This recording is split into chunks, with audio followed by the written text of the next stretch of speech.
c1 square plus 2 c2 square plus c3 c3 square plus n cn square. Find करो इसकी value.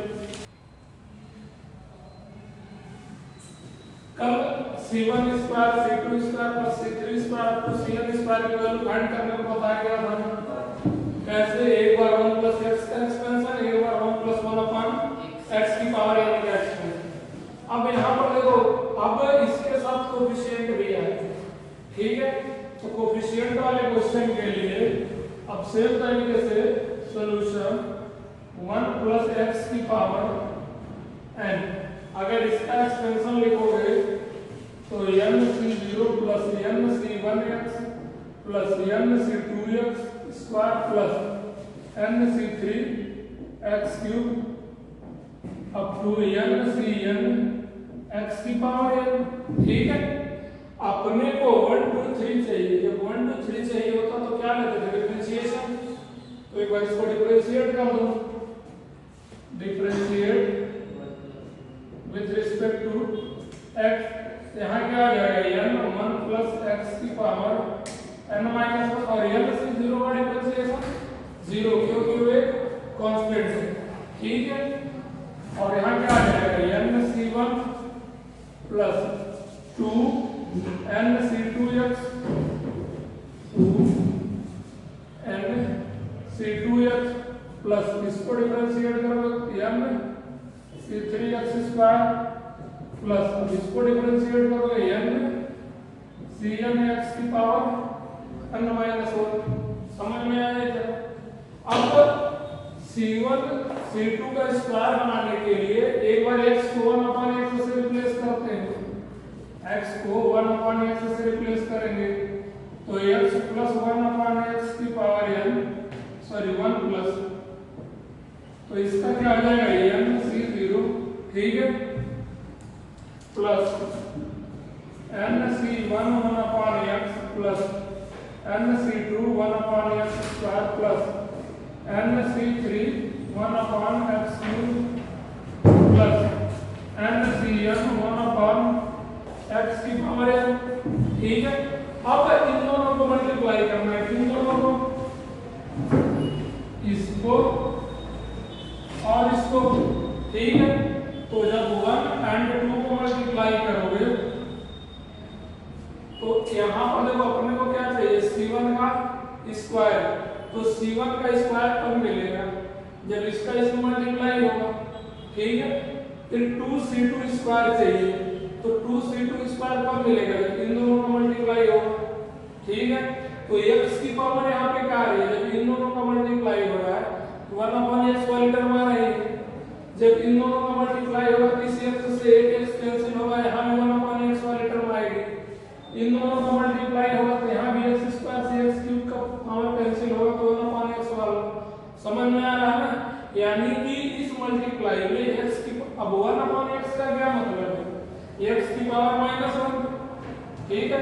तो यानी जब इसको मल्टीप्लाई करके लिखोगे तो n 1 प्लस x की power n minus 1 1 plus 1 upon x का पावर n, ठीक है। अब इसमें क्या चाहिए? और इधर वाले से 1 अपॉन x का कोएफिशिएंट चाहिए, यानी x की पावर माइनस 1। समझ में आया सबको बात? अब जो लोग कल का रिवीजन करके नहीं आए, अब उनको नहीं समझ में आ रहा होगा, इसकी मैं गारंटी लेता हूँ। अगर जो थोड़ा रिवीजन करके आए उनको समझ में आ रहा होगा मैं यहाँ क्या बोल रहा हूँ, ठीक है। तो c1 का स्क्वायर चाहिए, तो जब इन दोनों को मल्टीप्लाई करोगे तो 1 अपॉन x वाली टर्म आ रही है। 2c2 का स्क्वायर चाहिए, जब इन दोनों का मल्टीप्लाई होगा तो x से एक x कैंसिल होगा, यहाँ भी 1 अपॉन x आएगा। तो यानी कि इसमें क्या चाहिए?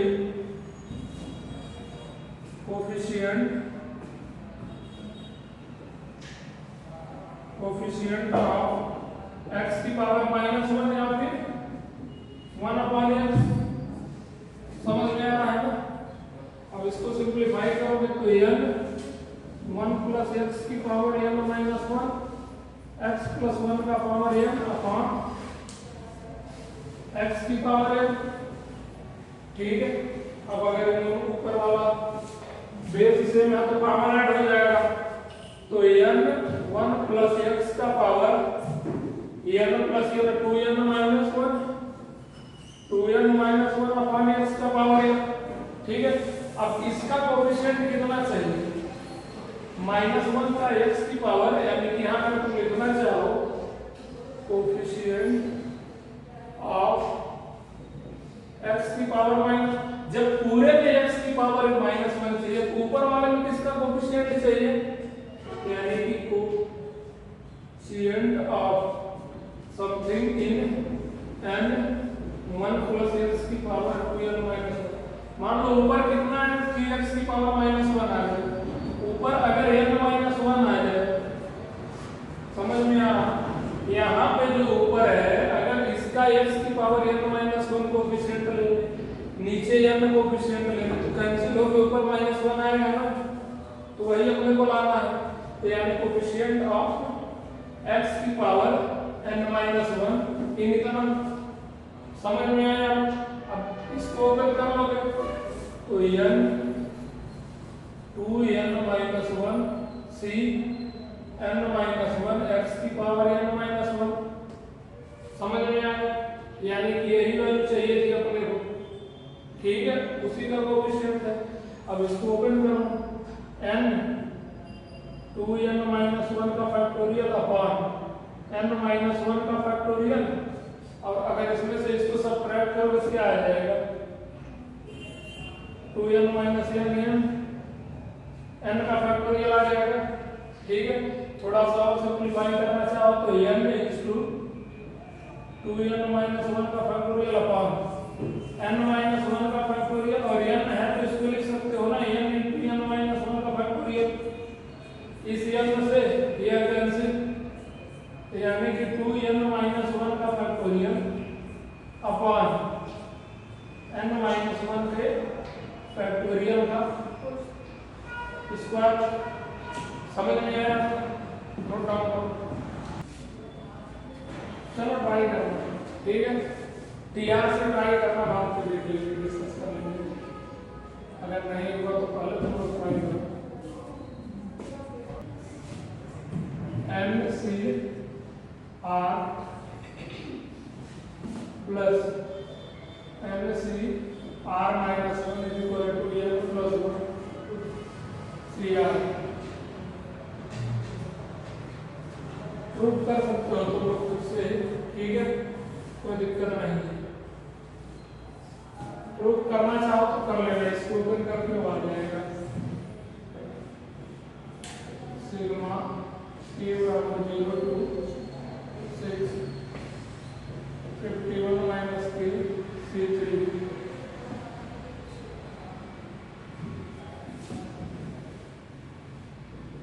is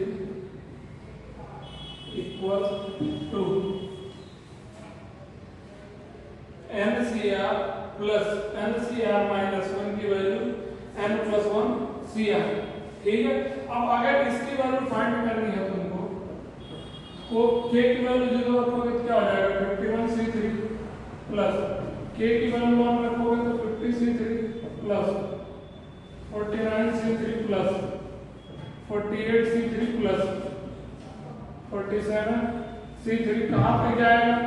6 से सबट्रैक्ट करोगे तो कितना आएगा? 45 प्लस 46 C3 प्लस 45 C3। समझ में आ रहा है? अब तुमको इसकी वैल्यू फाइंड करनी है। ठीक है, अब इसको इस तरह से अगर हम अपन बना ले, ठीक है, अगर इस तरह से बना ले NCR प्लस NCR माइनस, तो देखो यहाँ पर अगर मान लो इसको अपन NCR लेते हैं तो NCR माइनस क्या हो जाएगा? 45 C2 ऐड किया तो इसको सबट्रैक्ट भी करना पड़ेगा। समझ में आ रहा है? लेकिन जब NCR प्लस NCR माइनस 1 करेंगे तो क्या हो जाएगा? n plus 1 45 plus 1 6 CR। समझ में आ रहा है?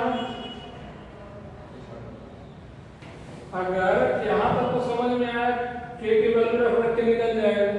अब अगर इसको NCR plus NCR minus 1 type का बनाना है तो मान लो इसको NCR ले लीजिए। ठीक है, समझ में आ रहा है? तो NCR माइनस 1 यानी कि 3 माइनस 1 तो इसको अगर देखोगे तो N C R plus N C R minus 1 यानी कि N plus 1 45 plus 1 46 C R, ठीक है। बट फिर जब इनको देखोगे तो यहाँ पे बन रहा है क्या उस तरह का, ये तो 2 टाइम्स हो गया यही चीज, समझ में आ रहा है ना। तो कभी भी जब यहाँ ऐड करो ना इस तरह से बनाओ कि ताकि आगे भी इस तरह से बनता चला जाए, ठीक है। तो अगर मान लो यहाँ पर मैं 45 से 2 ना करके, ध्यान से देखना है, अगर मैं 45 से, मैं समझाने के लिए बस बताया, अगर 45 से 4 ऐड कर दे और 45 से 4 सब्ट्रैक्ट कर दे, ठीक है। तो अब अगर इन दोनों में देखो तो N C R plus N C R minus 1, ठीक है। तो इनका क्या बन जाएगा, एन प्लस 1 सी आर हो जाएगा, तो N C R plus N C R minus 1 N plus 1 C R. फिर अगर तुम इन दोनों को देखोगे, इसको और इसको, ठीक है, तो यहाँ भी बनेगा N C R plus N C R minus 1, ठीक है। तो यहाँ भी एन प्लस 1 यानी 47 सी आर, समझ में आ। फिर इन दोनों का देखोगे N C R plus N C R minus 1, ठीक है। तो यहाँ भी एन प्लस 1 सी आर। फिर यहाँ पे देखोगे इन दोनों का N C R plus N C R minus 1 N plus 1 C R, समझ में आ रहा है। फिर इन दोनों का देखोगे N C R plus N C R minus 1 N plus 1 यानी कि 50 सी 4, ठीक है। अब इधर तो यहाँ पर क्या हो जाएगा 51 सी 4। अब इन दोनों का करोगे कितना हो जाएगा 52 सी 4, समझ में आया। तो यानी इन सबको सॉल्व करते करते कितना आएगा 52 सी 4 और माइनस 45 सी 4, समझ में आ गया। किसी को कोई डाउट है, नोट डाउन करो।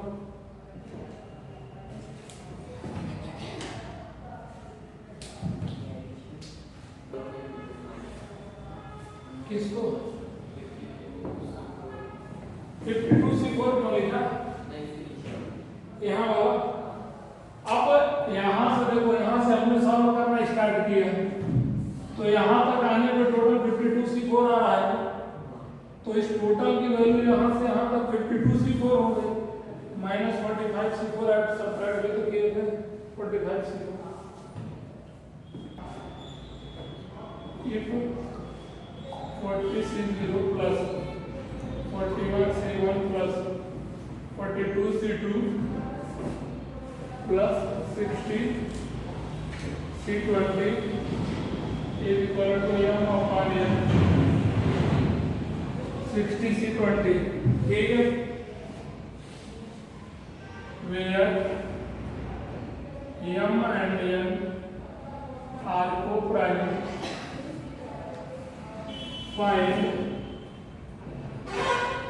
m plus n, solve करिए। 40 सी 0 41 सी 1। अब देखो यहाँ पर क्या था एन सी आर माइनस 1, ठीक है। यानी ऊपर वाला बराबर रहना चाहिए, तभी आगे वाला एक ऐड करके आएगा। तो 40 सी 0 को अगर तुम लिखना चाहो तो 41 सी 0 भी तो लिख सकते, कोई दिक्कत है। मान लो एन सी 0 की वैल्यू 1 होती है, ठीक है, कुछ भी लिख लो। अब इसको मैं इसलिए लिख रहा ताकि यहाँ 41 सी 1 है उससे मैं मैच करा सकूं। 41 सी 1 प्लस 42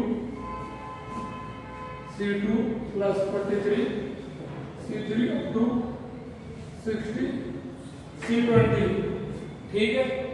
अब यहाँ पे N C R plus N C R minus 1, तो इन दोनों को मिला के क्या हो जाएगा 42 C R N C R plus N C R minus 1 N plus 1 C R, समझ में आ रहा।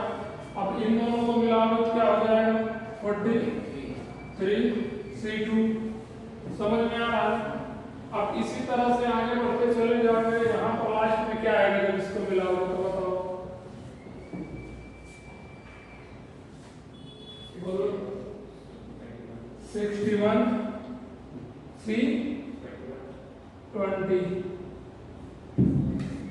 इन दोनों को जब मिलाए हैं तो इसी का आ रहा है, तो लास्ट में इसका जिसके साथ भी होगा तो ऊपर तो 1 इंक्रीज हो जाएगा, नीचे वही आ रहा है।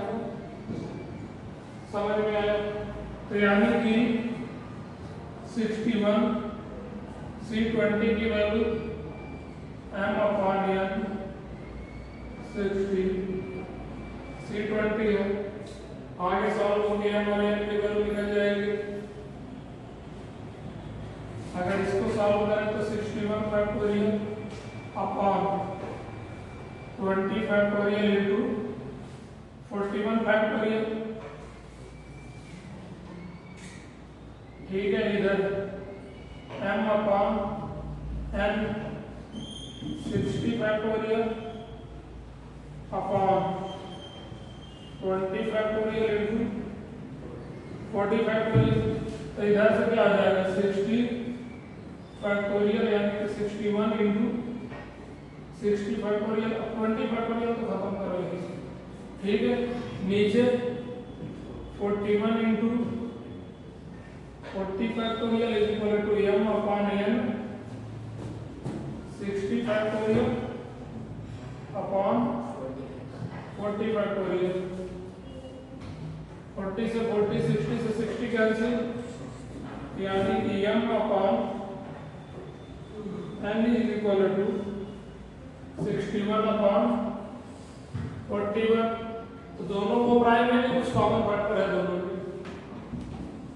कॉमन फैक्टर है कितना, तो m प्लस n की वैल्यू 102, ठीक है। नोट डाउन करो।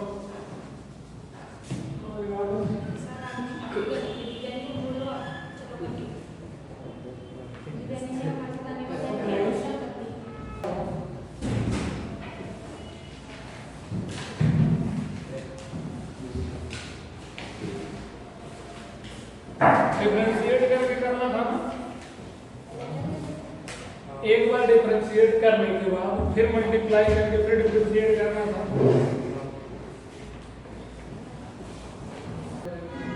सही, चलो मतलब क्वेश्चन में एक स्टेप हुआ था, आज भी वही स्टेप हुआ है, पहले 2022 में लिखा, बट सॉल्व तो सही किया। अब इसको मैं दूसरे तरीके से बता रहा हूँ, टीआर वाले मेथड से कर लोगे। टीआर वाले से पिछली बार भी यहाँ पे 2 मिस हुआ था, 2022 लिखा गया था, इस बार भी वही लिखा गया, फिर मैंने करेक्ट किया उसको, ठीक है। बट सब दोनों का सही है। अब अगर यहाँ पे देखो, अब ये क्या है, टीआर की तरह दिया हुआ है ना, अगर तुम r is equal to 0 to 2023 लो, ठीक है। तो यहाँ पे क्या बताया था, पहले r स्क्वायर को ही खत्म करना है जो भी r के टर्म में है, तो यहाँ क्या आ जाएगा 2023 CR, फिर 2022 CR-1 हो जाएगा, ठीक है। यहाँ पे क्या 1/, अगर इसको अलग करोगे 2023 अपॉन r और इसमें से 1 सब्ट्रैक्ट हो जाएगा ना, इसमें है ना, किसी को कंफ्यूजन है।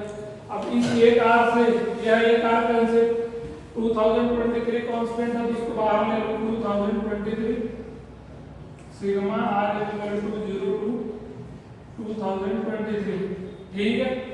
अब यहाँ पे r बचा ना, r 2022 c। अब r को कैंसिल करने को मैं कैसे बताया था, -1 + 1 करके, क्योंकि यहाँ से बाहर क्या आएगा, यहाँ से बाहर क्या आएगा 2022 अपॉन r-1, इसको भी r-1 टाइप बनाना पड़ेगा। क्वेश्चन इस तरह का लगाया हमने क्लास में, तो यहाँ 2023 sigma r is equal to 0 to 2000। अब एक चीज यहाँ पे ध्यान, अब r से r कैंसिल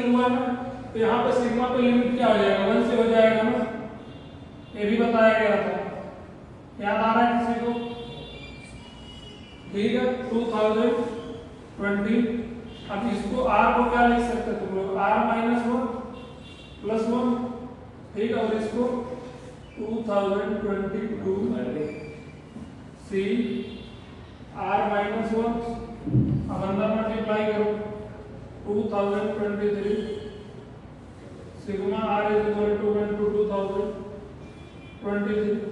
अब अंदर मल्टीप्लाई करोगे क्या क्या आ जाएगा, r माइनस 1। अब इसको क्या लिख सकते हो 2022 अपॉन r माइनस 1 यानी कि 2021 सी r माइनस 2 हो जाएगा। फिर इसका मल्टीप्लाई इसमें भी होगा ना, 1 में भी 2022 सी r माइनस 1, ये तो एडिटिव रहेगा जब 1 में मल्टीप्लाई होगा। इसका मल्टीप्लाई जब इसमें किए हैं तो 2022 सी r माइनस 1 को ऐसे लिख सकते हो, और जब 1 में करोगे तो उसको एडिटिव रहने दीजिए। किसी को कुछ डाउट वगैरह, अब इसको अंदर मल्टीप्लाई करोगे, यहाँ से अंदर मल्टीप्लाई करोगे तो क्या हो जाएगा 2023 सिग्मा अंदर अप्लाई कर दो, sigma r is equal to 1 to 2023। यहीं से चाहो तो यहीं से इसको कैंसिल कर दो, देखो मैं यहीं से कर रहा है कैंसिल, ठीक है। अगर यहाँ से तुम इसको कैंसिल करोगे तो ध्यान से देखना, यहाँ से अगर इसको कैंसिल कर दिए तो जब सिग्मा इस पे अप्लाई होगा तो r की वैल्यू कहाँ से स्टार्ट होगी, 2 से स्टार्ट हो जाएगी ना। बट इसमें तो नहीं ना कैंसिल हुआ है, वो एज इट इज रहेगा 2022 2021 C r minus 2 plus sigma r is equal to 1 to 2023, और यहाँ क्या हो जाएगा 2022 सी r माइनस 1। समझ में आया, 2023। अब यहाँ पे 2022 कांस्टेंट है, बाहर आ जाएगा। अब r की वैल्यू 2 से लिखना स्टार्ट करोगे तो 2 रखोगे तो 0 आएगा, 2021 फिर 0 1 2 3 आगे बढ़ते चला जाएगा। जब इसकी वैल्यू 2023 रखोगे r की वैल्यू तो ये क्या हो जाएगा 2023 माइनस 2021 यानी कि 2021 सी 2021, यानी कि ये वैल्यू क्या है 2 का पावर 2021 है ना। समझ में आया नहीं आया, यहाँ पे r की वैल्यू 2 से रखना स्टार्ट करो तो 2023 तक जाएगा। तो जब 2 रखोगे 0, 3 रखोगे 4 रखोगे 2, फिर जब 2023 रखोगे तो 2 सबट्रैक्ट करोगे तो 2021 आएगा। तो 2 का पावर 8 प्लस इधर भी सेम चीज है, r की वैल्यू 1 रखे 0, 2 आगे रखते चले जाओगे। जब 2023 रखोगे तो सबट्रैक्ट करोगे 2022 यानी 2 का पावर। समझ में आया, किसी को कुछ डाउट हो गया, ठीक। अब ये 2022 है तो 2023, अब इसको 1011 लिखोगे तो 2 बाहर आ जाएगा ना। अब उस 2 को इसको साथ लगा दिए तो 2 का पावर 2022। सबको क्लियर है, यहाँ से 2 बाहर निकाले तो 1011 into 2 आ गया, और जो 2 आया उसको इसके साथ पावर में लगा, इससे एक पावर और बढ़ जाएगा ना। अब सीधे 2023 into 2 का पावर 2022 कॉमन ले लीजिए तो ब्रैकेट में क्या बचा 1011 प्लस 1 यानी कि 2023 into 2002 का पावर 2022 into 1012, ठीक है। 23 2 का पावर 2022 अल्फा यानी अल्फा इक्वल टू 1012, ठीक है। तुम लोगों ने जो सॉल्व किया है ना उसमें इसको अगर करेक्ट करके सॉल्व करोगे तो आंसर उसमें भी आ जाएगा। समझ में आ रहा है 1012 ये करके मैंने से सॉल्व कर रहा मैं टीआर वाले से पहले मैंने इसको जब सबसे बताया था लास्ट क्लास में बताया था टीआर वही ना वही वही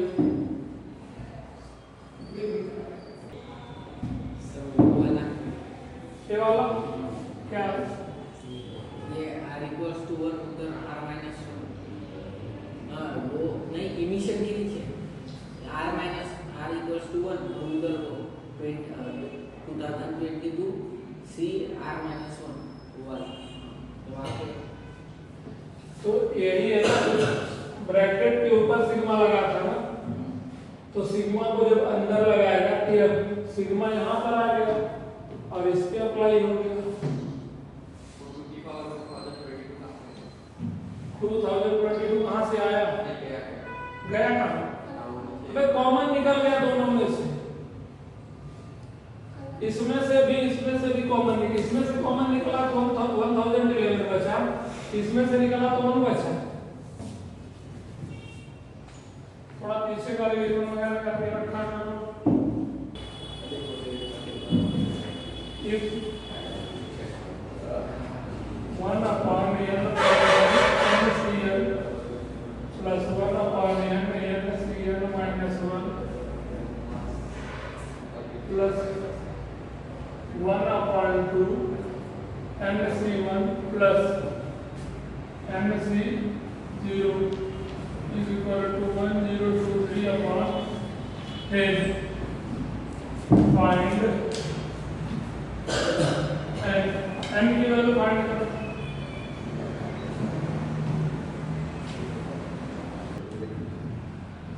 किसी का अब इसमें अगर तुम tr लिखो तो क्या है? 1 अपॉन r प्लस 1 NCr है ना, sigma r is equal to 0 to n, यही चीज है ना यहाँ पे, ठीक है। अब पहले भी बताया गया था अगर नीचे r प्लस 1 हो तो यहाँ पर प्लस 1 से मल्टीप्लाई डिवाइड करते हैं, तो अगर इसको तुम लिखना चाहो r is equal to 0 to n, ठीक है, ऊपर n प्लस 1 से मल्टीप्लाई करेंगे तो अपॉन में n प्लस 1 डिवाइड भी करना पड़ेगा, तो जब n plus 1 upon r plus 1 n c r हो तो उसको क्या लिख सकते हो? n plus 1 c r plus 1 लिख सकते हैं। सबको याद आ रहा है कुछ इस तरह का, ठीक है। अब 1 अपॉन इसको बाहर ले लिए, 1 अपॉन n प्लस 1 कांस्टेंट है, sigma r is equal to 0 to n plus 1 c r plus 1 n plus 1। अब अगर वैल्यू रखना स्टार्ट करो तो n plus 1 c1 plus n plus 1 c r की वैल्यू 0 रखते हैं तो 1 आएगा, 1 रखोगे तो 2 आएगा, लास्ट में कितना रखना? r की वैल्यू n, तो यानी कि n plus 1 c n plus 1, ठीक है। तो अगर n प्लस 1 c 0 आ जाए तो इस पूरे की वैल्यू अपने को पता ही है 2 का पावर n, तो प्लस n प्लस 1 c 0 अपनी तरफ से हम ऐड कर लेंगे और इधर n प्लस 1 c 0 सब्ट्रैक्ट कर देंगे, ठीक है।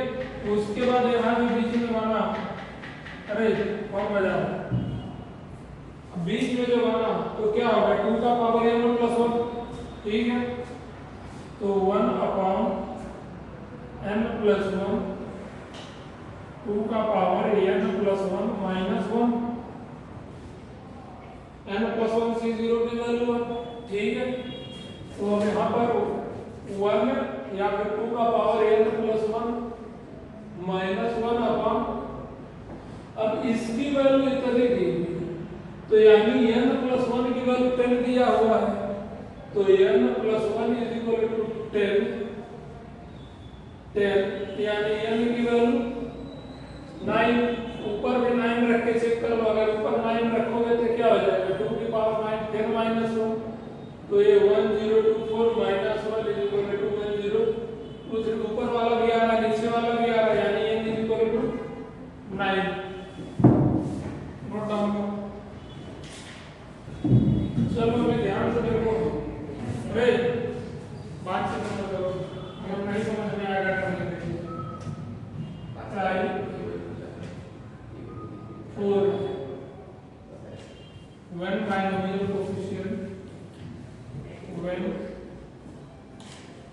बाइनोमियल कोएफिशिएंट अगर विविध फिक्स्ड गए। ठीक है, फिक्स गया मतलब अगर मान लो दे दे C0 plus C3 plus C6, समझ में आ रहा, या फिर C1 plus C4 plus C7। ठीक है, मान लो 3-3 का गैप दे दिया, एक एक का सबको पता है, 2-2 का भी सबको पता है, 2 का पावर n माइनस है। यहाँ 3-3 का गैप, अगर मान लो 4-4 का गैप दे दे, C0 plus C4 plus C8 plus C12, इसकी वैल्यू निकालना हो, या फिर C1 plus C5 plus C9 plus C13, इसकी वैल्यू निकालनी हो। ठीक है, अगर इस तरह से किसी की भी वैल्यू निकालनी है तो मैं पहले 4 वाला बता रहा, C0 C4। अब C0 C4 में इसमें क्या करना है, पहले 1 प्लस x का पावर n को एक्सपेंशन कर लिखो, तो क्या हो जाएगा इसका n C0 plus n C1x plus n C2x square plus n C3x cube up to. ठीक है, लिख सकते हैं इसको। अब अगर तुम यहाँ पे x को आयोटा याद है, आयोटा 4 पावर के बाद रिपीट करता है ना, अगर x इज इक्वल टू तुम i लिख दो, put x is equal to i, यहाँ क्या हो जाएगा 1 प्लस आयोटा की पावर n, इधर n C0 plus n C1 iota. अब आयोटा स्क्वायर की वैल्यू -1 होती है ना, तो यानी कि -n C2। ठीक है, अब ये आयोटा क्यूब आ जाएगा, आयोटा क्यूब की वैल्यू -n C3 आयोटा। अब उधर पावर 4 आ जाएगा प्लस n C4। समझ में आ रहा, इसी तरह से रिपीट होगा ना, मान लो n C1 n C3। ठीक है, अब इसी के क्रम में रिपीट होगा। अब अगर यहाँ रियल पार्ट को एक साथ लो, इमेजिनरी को एक रियल को n C0 minus n C2 plus n C4 minus n C6 plus n C8, इस तरह से रियल पार्ट चला जाएगा, प्लस इमेजिनरी पार्ट क्या होगा, iota n C1 minus n C3। ठीक है, plus n C5 minus n C। किसी को इसमें डाउट है कुछ? रियल पार्ट को अलग, इमेजिनरी पार्ट को अलग किए। रियल पार्ट को अलग देखो, 0 में i की पावर 0, 2 में i स्क्वायर माइनस 1, पावर 4 में i की पावर 4 प्लस हो जाएगा 1, पावर 6 माइनस पावर 4 का मतलब, पावर 6 का मतलब आयोटा की पावर 4 इंटू आयोटा का स्क्वायर, आयोटा की पावर 4 की वैल्यू 1, स्क्वायर की वैल्यू -1, 6 का -1 होता ना। अब इसी तरह से इधर 1 का आयोटा, क्यूब का माइनस आयोटा, 5 पावर 5 का आयोटा, पावर 7 का माइनस आयोटा। तो इसमें किसी को कोई डाउट है यहाँ पर? अब इसको तुम cos theta plus iota sin theta के फॉर्म में लिख सकते हो ना, वो फॉर्म याद है। तो इसको तुम क्या लिख सकते हो, √2 cos π/4 प्लस √2 आयोटा sin π/4। सबको याद आ रहा है ये? ठीक है, और ये ना कटा, किसी को डाउट नहीं ना है, √2 क्या है, इसकी मॉड की वैल्यू। अब ये इसमें मल्टीप्लाई हो जाएगा, यानी कि √2 cos, एंगल में मल्टीप्लाई होता है ना, n π/4 प्लस √2 या फिर आयोटा √2 sin n π/4। यहाँ तक किसी को कुछ डाउट? अब रियल पार्ट रियल के इक्वल, इमेजिनरी पार्ट के इक्वल होगा, यानी कि √2 cos n π/4 is equal to किसके इक्वल हो जाएगा MC0 minus MC2 plus MC4 minus MC6 plus MC8 हो जाएगा। ठीक है, अब एक चीज और पता है, इसको अगर हम इक्वेशन 1 ले लें, ठीक है, अब देखो यहाँ इवन वाला आ रहा है, तो एक और इवन वाला हमको पता है ना, 2 का पावर n-1 क्या होता है, MC0 plus MC2 plus MC4 plus MC6 plus MC8, ये तो ऑलरेडी हमको पता है, पहले से निकाल रखे हैं। ठीक है, अगर इन दोनों को ऐड कर दोगे, ऐड 1 and 2, अगर इन दोनों को ऐड कर दो क्या आ जाएगा, √2 cos n pi upon 4 plus 2 का पावर n-1।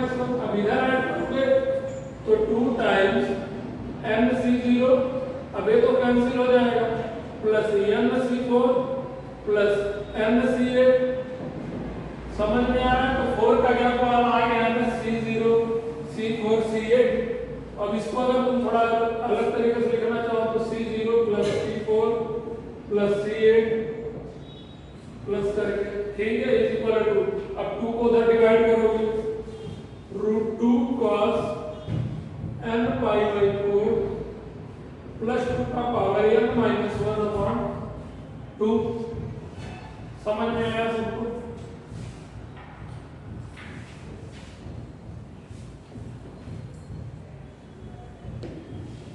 किसी को कुछ डाउट है यहाँ पर? अब अगर मान लो इसमें अगर तुमको मान लो C2 वाला चाहिए, अब एक बार इसको मान लो ऐड किए तो C0 वाला, अगर इसको सब्ट्रैक्ट कर दो तो क्या हो जाएगा, MC2 MC6 वाला टर्म मिल जाएगा ना। समझ में आ रही है ना? अगर सब्ट्रैक्ट कर दो, अगर 2 - 1 कर दो, 2 - 1 इसलिए मैं कर रहा हूँ ताकि पॉजिटिव हो। ठीक है, अगर 2 - 1 करोगे तो क्या हो जाएगा, 2 का power n-1 minus √2 cos n pi by 4। अब ये तो खत्म हो जाएगा, यहाँ पर 2 MC2 बचेगा, सब्ट्रैक्ट करोगे 2 में से 1 तो C2 plus C6 plus C10। समझ में आ रहा है? अब 2 को उधर डिवाइड कर सकते हो।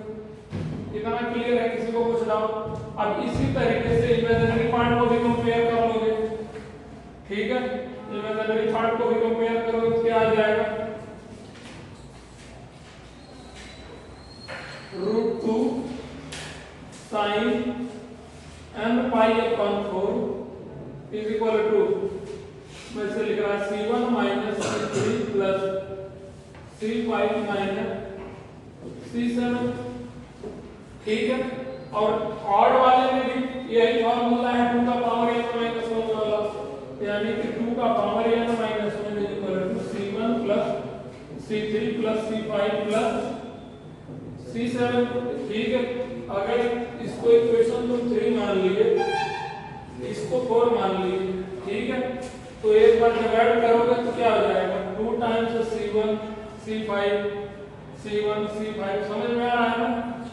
सेकंड वाला निकल जाएगा ना, सब्ट्रैक्ट करोगे तो C3 C7 वाला आ जाएगा। तो आगे कर लो इसको ना, एक बार इसको ऐड कर लो, चलो कर ही दे, ऐड 3 and 4। तो जब इसको तुम ऐड करोगे तो क्या हो जाएगा, √2 sin n pi upon 4 plus 2 का पावर n-1। ठीक है, तो 2 times C1 plus C5 plus, अब इसके बाद क्या आ जाएगा, C9 हो जाएगा ना। अगर सब्ट्रैक्ट करोगे तो जैसे यहाँ पर उल्टा वाला आ गया, C3 वाला बच जाएगा। किसी को कुछ डाउट है यहाँ पर? नोट डाउन करो फटाफट।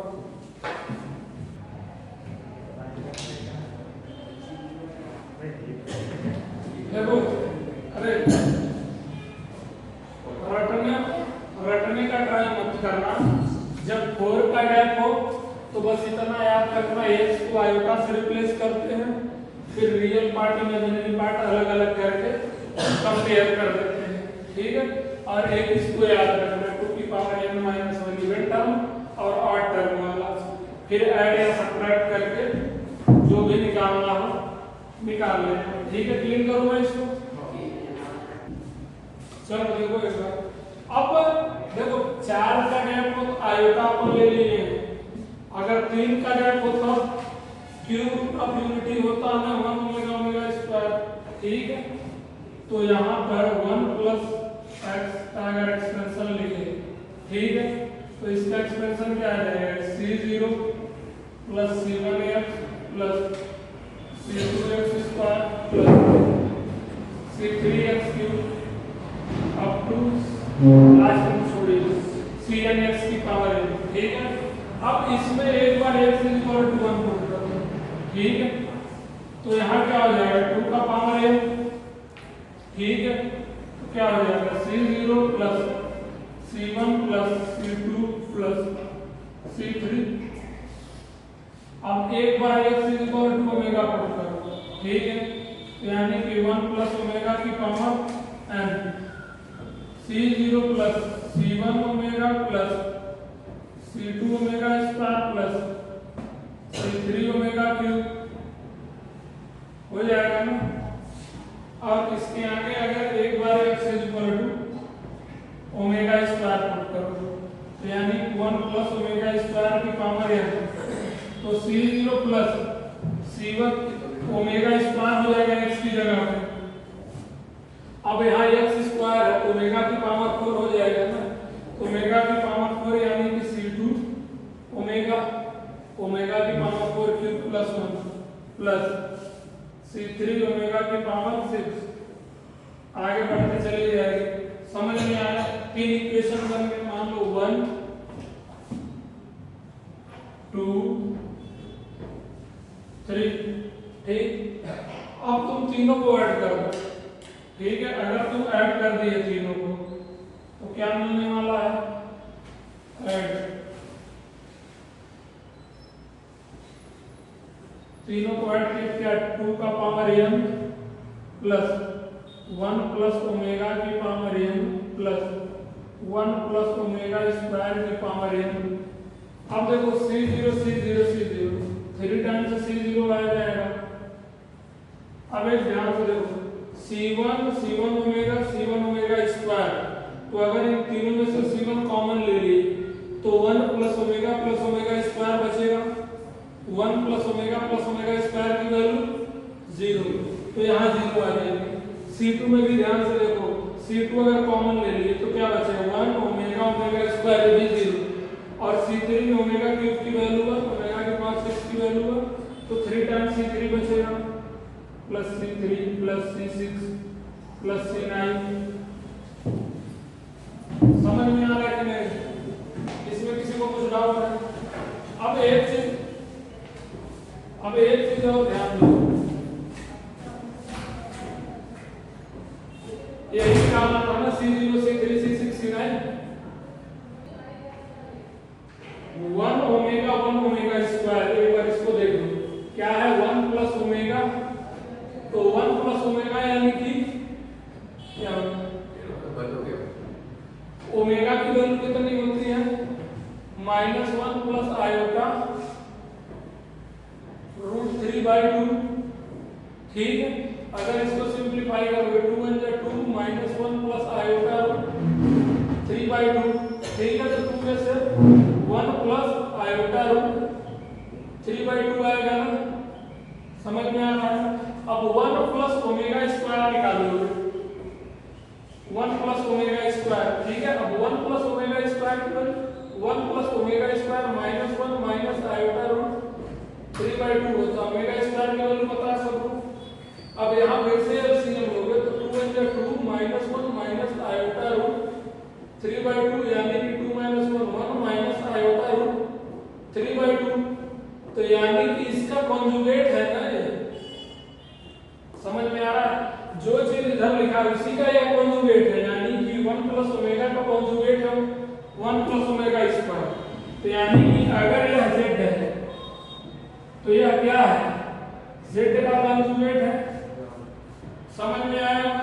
तो अब इसको तुम ऐसे भी लिख सकते हो ना, 2 का power n plus 2 times real part of 1 plus omega की पावर n लिख सकते डायरेक्ट।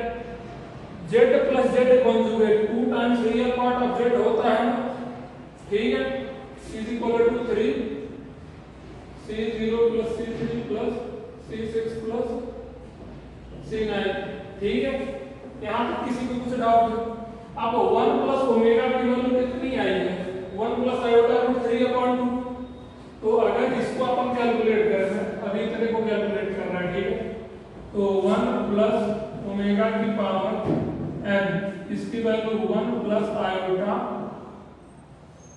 रूट 3/2। अब इसके मॉड z निकालोगे तो 1 ही आएगा, यहाँ पावर n, ठीक है। अब इसको अगर तुम पोलर फॉर्म में कन्वर्ट करो तो क्या हो जाएगा, cos π/3 plus iota sin π/3, 1/2 plus iota root 3/2, तो cos π/3 की वैल्यू 1/2 प्लस आयोटा sin π/3। समझ में आया? अब n अंदर आ जाता है ना, cos n π/3 plus iota sin n π/3, ठीक है। इसकी वैल्यू इतनी आ गई है। अब 2 टाइम्स, अब इसका रियल पार्ट क्या है, ठीक है, इसकी वैल्यू 1 प्लस ओमेगा की पावर n। अब इसका 2 times real part of 1 plus omega की पावर n क्या हो जाएगा, अब 2 टाइम्स रियल पार्ट क्या है, cos n π/3। समझ में आ रहा है?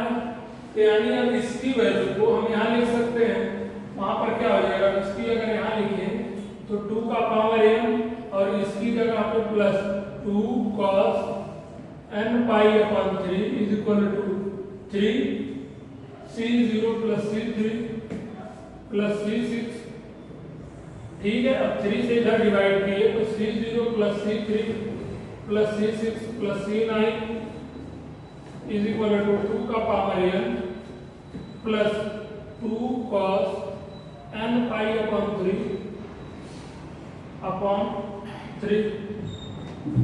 किसी को कुछ डाउट है यहाँ? इसकी वैल्यू आ गई है c0 c3 c6 c9 की, 2 का power n 2 cos n π/3 upon 3। Note down करो। किसी को कुछ डाउट है? अब इसको भी देखो, रटने के चक्कर में मत पड़ना। जब 3-3 का गैप दिखे तो 1 ओमेगा ओमेगा स्क्वायर, 4-4 का गैप दिखे iota cube root of unity. समझ में आया?